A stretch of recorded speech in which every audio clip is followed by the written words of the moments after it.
purihin natin ang malakas ang ating Panginoon.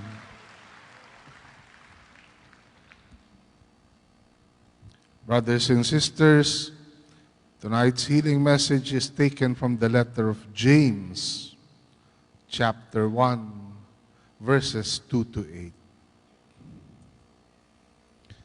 Consider it pure joy, my brothers, whenever you face trials of many kinds, because you know that the testing of your faith develops perseverance. Perseverance must finish its work so that you may be mature and complete, not lacking anything. If any of you lacks wisdom, he should ask God, who gives generously to all without finding fault, and it will be given to him. But when he asks, he must believe and not doubt, because he who doubts is like a wave of the sea, blown and tossed by the wind. That man should not think he will receive anything from the Lord.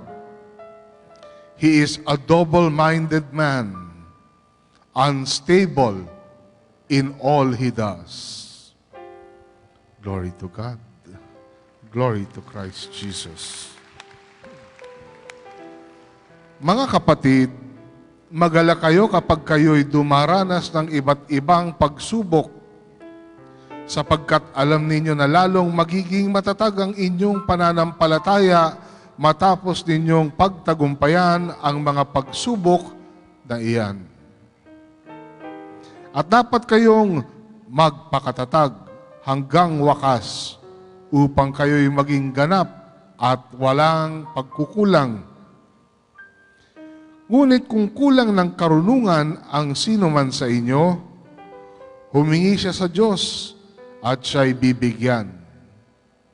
Sapagkat ang Diyos ay saganang magbigay at di nanunumbat. Subalit, ang humihingi dapat manalig at huwag mag-alinlangan, sapagkat ang nag-aalinlangan ay parang alon sa dagat na itinataboy ng hangin kahit saan. Huwag umasang tatanggap ng anuman mula sa Panginoon ang taong pabago-bago ang isip at di alam kung ano ang talagang ibig. Mga kapatid, ang salita ng Diyos. To God be the glory.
Should I get any price, let it go to Calvary.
Purihin natin ang malakas na malakas ang ating Panginoon.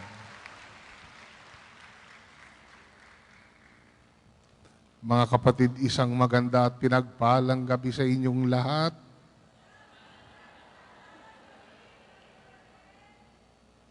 Tonight, brothers and sisters, I have good news for you. According to James chapter 1, verse 5 to 8, if any one of you lacks wisdom, he should ask God, who gives generously to all without finding fault, and it will be given to him.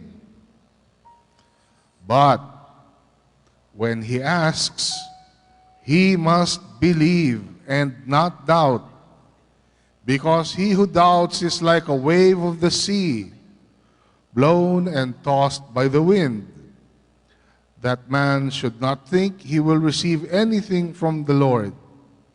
He is a double-minded man, unstable in all he does.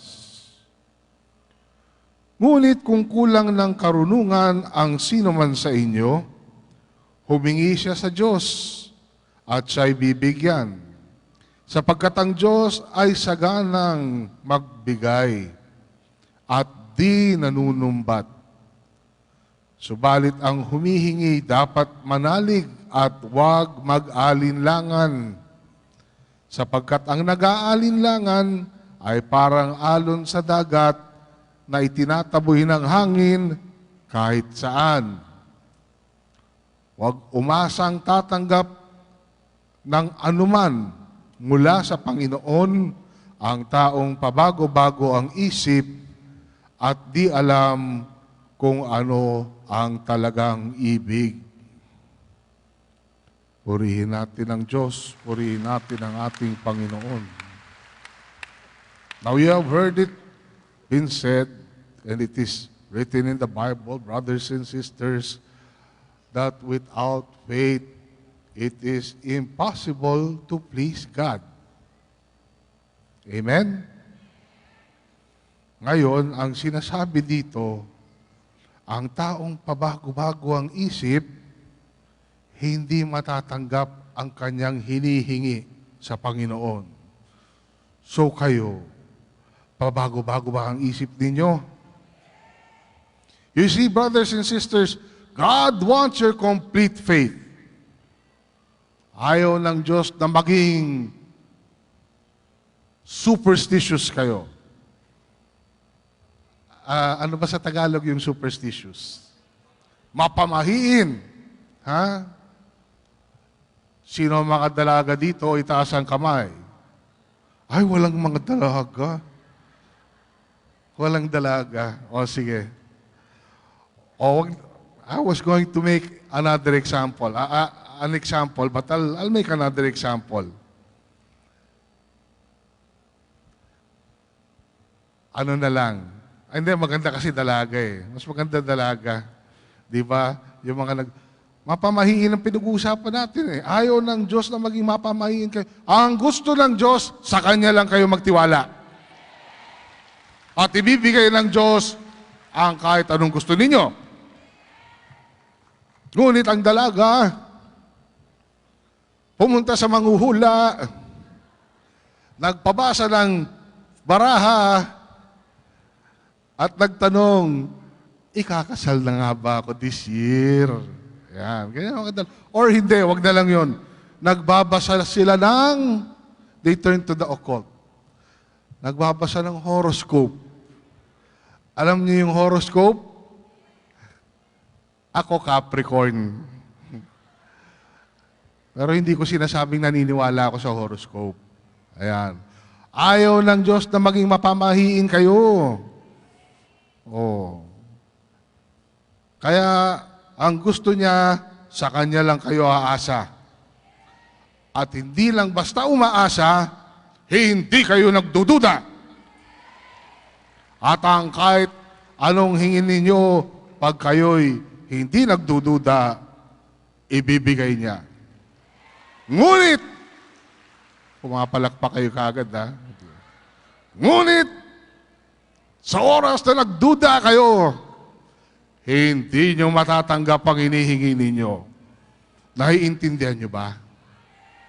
Ha? Yan ang sinasabi sa lihim ni Santiago. Ba, magaling na ako magtagalog Pero hindi ako magpapaliwanag ngayong gabi. Pakinggan natin ang ating punong lingkod, si Brother Mike Z. Velarde.